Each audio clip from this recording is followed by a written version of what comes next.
Assalamualaikum warahmatullahi wabarakatuh. Saya Nabila Syafina dari kelas 95 absen 20. Saya akan menjawab secara lisan pertanyaan mengenai soal bab teknologi ramah lingkungan. Berikut adalah soal pertanyaan nomor 1 sampai 10.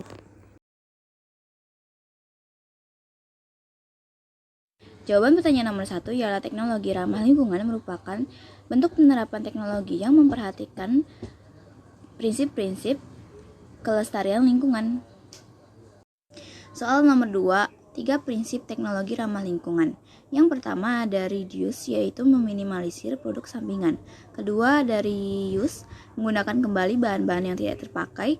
Lalu yang ketiga ada recycle, yaitu mengolah kembali bahan-bahan yang tidak terpakai dengan metode tertentu. Nomor 3, 4 bidang aplikasi teknologi ramah lingkungan. Ada energi, transportasi, lingkungan, dan industri.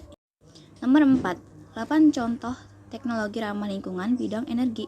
Pertama ada bahan bakar dari tumbuhan, yaitu jenis bahan bakar alternatif yang berasal dari bahan-bahan organik. Lalu ada biogas, jenis bahan alternatif yang diperoleh dari proses fermentasi bahan-bahan organik oleh bakteri anaerob. Yang ketiga ada sel surya, yaitu perangkat atau komponen yang mengubah energi cahaya menjadi energi listrik dengan menggunakan fotovoltaik PV cell. Lalu keempat ada pembangkit listrik tenaga air, menggunakan energi gerak dari aliran air untuk menghasilkan listrik. Kelima ada PLT pasang surut air dan ombak atau ocean power, yaitu energi yang dihasilkan oleh pasang surut air laut, gelombang air laut, dan ombak.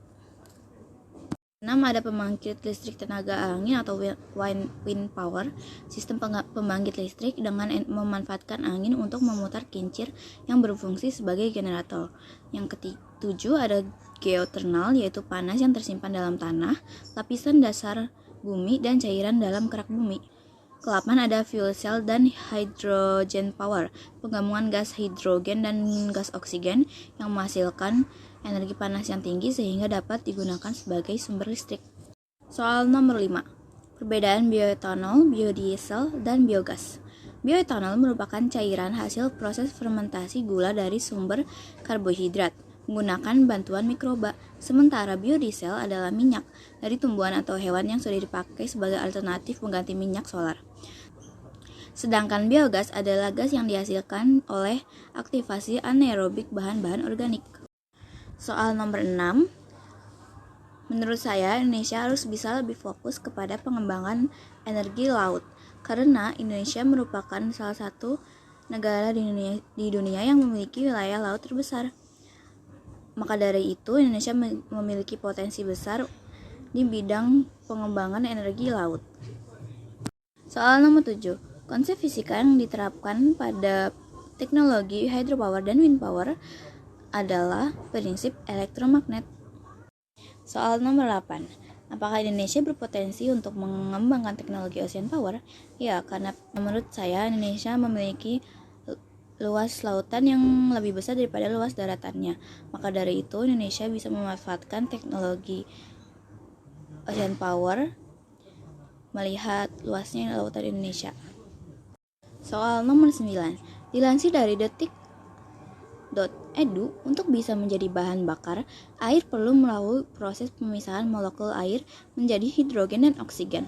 Namun, energi yang digunakan sangat besar dan tidak sebanding dengan energi yang dihasilkan. Berikut adalah soal nomor 11 sampai 21. 11. Mobil listrik di Indonesia salah satunya adalah Wuling Air EV. Dilansir dari website Wuling ID, cara kerja mobil listrik ialah energi yang sumbernya berasal dari baterai akan dialirkan untuk menggerakkan roda mobil, sehingga kita harus memastikan bahwa listrik pada bagian roda mobil terisi secara penuh. Nomor 12, 4 contoh teknologi ramah lingkungan bidang lingkungan. Yang pertama adalah biopori atau teknologi lubang resapan, merupakan teknik untuk membuat wilayah resapan air hujan. Kedua ada fitoremediasi, penggunaan tumbuhan untuk menghilangkan, memindahkan, menstabilkan, atau menghancurkan bahan pencemar. 3. Toilet pengompos. Toilet kering yang menggunakan proses secara aerob untuk menghancurkan atau mendekomposisi feses yang dihasilkan manusia. 4. Pemurnian air, yaitu proses penghilangan zat-zat kimia, kontaminan biologis, partikel-partikel padat, dan gas-gas dari air yang terkontaminan. 13. Alat komposter bekerja dengan cara merubah sampah organik menjadi pupuk kompos dengan bantuan bakteri pengurai. Sedangkan teknik biopori bermanfaat sebagai memperluas daya serap air dan memicu fauna tanah untuk mendegrasi sampah organik yang dimasukkan ke dalam lubang biopori. Nomor 14, tanaman fitromediasi yang bisa mengurai polutan tanah adalah bunga matahari, sawi, eceng gondok, padi, tembakau, dan sansevieria. Nomor 15, karena eceng gondok memiliki tingkat pertumbuhan yang sangat cepat. Pertumbuhan populasi eceng gondok yang tidak terkendali menyebabkan pendangkalan ekosistem perairan dan tertutupnya sungai serta danau yang merugikan.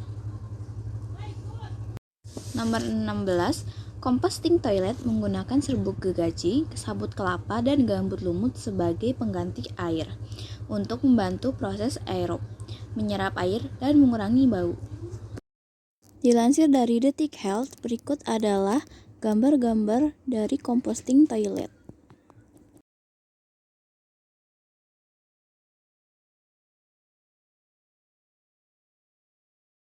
Nomor 17, mekanisme pemurnian air atau osmosis balik. Osmosis balik adalah metode penyaringan yang dapat menyaring berbagai molekul besar dan ion-ion dari suatu larutan dengan cara memberi tekanan pada larutan ketika larutan tersebut berada di salah satu membran seleksi. Air larutan pekat menjadi larutan encer sehingga menghasilkan air yang tidak mengandung garam. Nomor 18, cara kerja biopulping. Proses pelapukan biopulping dilakukan secara alami oleh beberapa jenis mikroba dan jamur, sehingga sampah dari pohon-pohon yang telah mati akan kembali diserap oleh alam secara alami. Nomor 19, karena eksploitasi minyak bumi memiliki banyak dampak negatif terhadap tanah, air, udara, makhluk hidup, dan iklim. Hutan ditebang, aliran air dikeringkan untuk menambang minyak bumi. Selain itu, pengembangan minyak bumi menghasilkan polusi udara, emisi gas rumah kaca, dan efek buruk lainnya. Nomor 20, karena batu bara merupakan bahan bakar yang paling kotor di antara bahan bakar lainnya. Produksi batu bara telah merusak tanah, mencemari air dan udara. Partikel pembakaran batu bara dapat masuk ke dalam paru-paru dan menyebabkan penyakit pernapasan. Juga menghasilkan emisi zat radioaktif. Limbah padat batu bara pun bersifat racun. Nomor 21. Yang pertama, kita dapat menanam tanaman di rumah agar sejuk, mengurangi penggunaan AC, kipas angin.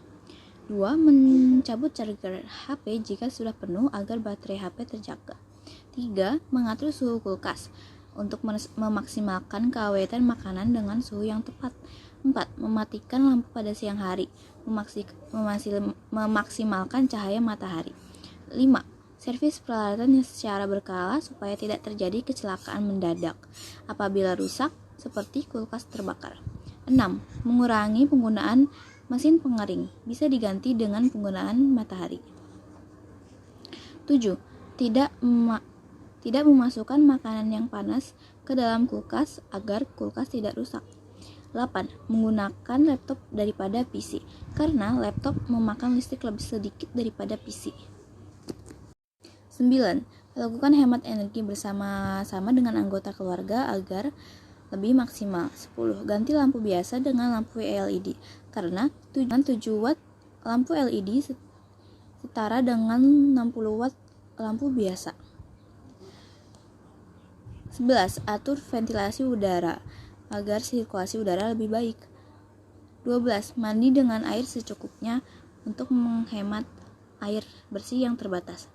13. Membuka jendela dan pintu untuk hemat cahaya lampu. 14. Menggunakan tangki penampung air agar hemat air. 15. Menutup pintu kulkas secara rapat. 16. Menggunakan kendaraan seperlunya. 17. Menggunakan peralatan efektif dan efisien untuk memaksimalkan listrik. 18. Gunakan kipas angin daripada AC karena daya listrik kipas angin lebih sedikit daripada AC. 19. Gunakan TV LED karena listrik lebih hemat 50% daripada TV biasa. 20. Pilih setrika dengan pengatur panas otomatis agar tidak terus-terusan mengalirkan listrik. Segitu saja dari saya. Mohon maaf apabila ada kata yang tidak tepat atau jawaban yang kurang lengkap. Wassalamualaikum warahmatullahi wabarakatuh.